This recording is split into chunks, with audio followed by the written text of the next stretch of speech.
ട്രംപിന്റെ പശ്ചിമേഷ്യൻ പര്യടനത്തിൽ ഫലസ്തീൻ വിഷയത്തിൽ നിർണായക പ്രഖ്യാപനമുണ്ടാകുമെന്നാണ് പ്രതീക്ഷ. ഇസ്രായേലിനെ പിണക്കുന്ന നിലപാടിലേക്ക് ട്രംപ് പോകാൻ സാധ്യതയില്ല. US ബന്ദിയെ ഹമാസ് വിട്ടയച്ച സാഹചര്യത്തിൽ ഗസയിലേക്കുള്ള മാനുഷിക സഹായ വിതരണമെങ്കിലും പുനരാരംഭിക്കുമോ എന്നാണ് ലോകം ഉറ്റുനോക്കുന്നത്. പശ്ചിമേഷ്യൻ പര്യടനത്തിൽ വലിയ പ്രഖ്യാപനം ഉണ്ടാകുമെന്ന് ട്രംപ് തന്നെയാണ് പറഞ്ഞത്. ഫലസ്തീൻ രാഷ്ട്രത്തിന്റെ പ്രഖ്യാപനം ട്രംപ് നടത്തുമെന്നും അഭ്യൂഹമുയർന്നു. ആദ്യ ടേമിൽ ഫലസ്തീൻ ഇസ്രായേൽ പ്രശ്നത്തിന് ഒരു സമാധാന പദ്ധതി ട്രംപ് അവതരിപ്പിച്ചിരുന്നു. നൂറ്റാണ്ടിന്റെ കരാർ എന്നായിരുന്നു ട്രംപ് ഇതിനെ വിളിച്ചത്. എന്നാൽ അബ്രഹാം അക്കോർഡ് പദ്ധതി ഫലസ്തീനെ സംബന്ധിച്ചിടത്തോളം നൂറ്റാണ്ടിലെ ഏറ്റവും വലിയ ചതിയായി മാറി. 2017 ജെറൂസലേമിനെ ഇസ്രായേലിന്റെ തലസ്ഥാനമായി ട്രംപ് അംഗീകരിച്ചു. ഫലസ്തീൻ പ്രശ്നം എന്നേക്കുമായി അസ്തമിക്കുന്ന പ്രതീതിയുണ്ടായി. ഈ സാഹചര്യത്തിന്റെ കൂടി സൃഷ്ടിയായിരുന്നു ഹമാസിന്റെ 2023 ഒക്ടോബർ 7 ആക്രമണം. ഫലസ്തീൻ രാഷ്ട്രം ട്രംപ് പ്രഖ്യാപിച്ചാൽ പോലും അത് വെറും പ്രഖ്യാപനം മാത്രമായി ഒതുങ്ങും.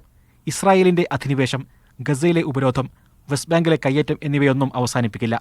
ഫലസ്തീന്റെ അതിർത്തികൾ, തലസ്ഥാനം, സൈനിക സ്വാതന്ത്ര്യം പോലെയുള്ള പ്രധാന വിഷയങ്ങളിൽ വ്യക്തതയില്ലെങ്കിൽ ഇത് ഒരു നാമമാത്ര അംഗീകാരമായി മാറും. തെരഞ്ഞെടുപ്പിൽ ഫലസ്തീനികൾ വിജയിപ്പിച്ച ഹമാസിനെ മാറ്റി നിർത്തണം എന്നതാകും അമേരിക്കയുടെ ആദ്യ ഉപാധി. ഫലസ്തീൻ പ്രസിഡന്റ് മഹ്മൂദ് അബ്ബാസ് അടക്കം പങ്കെടുക്കുന്ന ഗൾഫ് US ഉച്ചകോടി നാളെയാണ്. International desk, media 1.